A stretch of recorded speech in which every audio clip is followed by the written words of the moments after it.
While I understand fully why they were so worried about the fiscal position, where they've left themselves is that they are very heavily reliant on monetary policy, which is turning out not to be as effective as they hoped.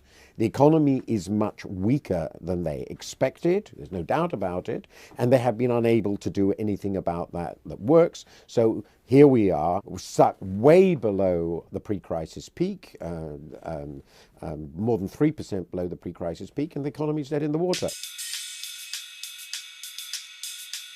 I think the broad structures of the current policy are broadly right, that we have to consolidate our fiscal position, make our public finances better. We need very active monetary policy to try and get the economy moving, and supply-side reforms to try and get round this big productivity problem we've got in the UK. So the broad parameters are right. I think they're a bit timid. The government should be doing more to get monetary policy to get the economy moving faster. That's where there's some mistakes being made.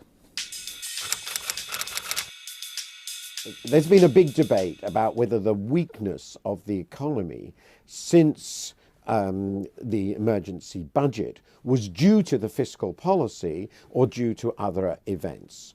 And I'm not insisting that it was the fiscal tightening that caused the slowdown. I think it's perfectly possible that the OBR is right, and Chris is convinced that the OBR is right. This is not, I think, a core disagreement.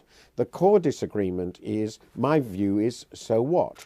The reality was we didn't know what the future performance of the British economy would be in June 2010. My view was that we should use all the instruments available to us, including fiscal policy, until recovery had been established. Now, the fact that then what went wrong was negative shocks, well, that makes it even more urgent, in my view, that we use those policy instruments.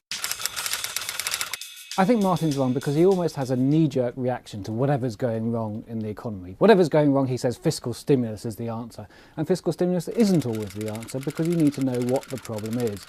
And it's really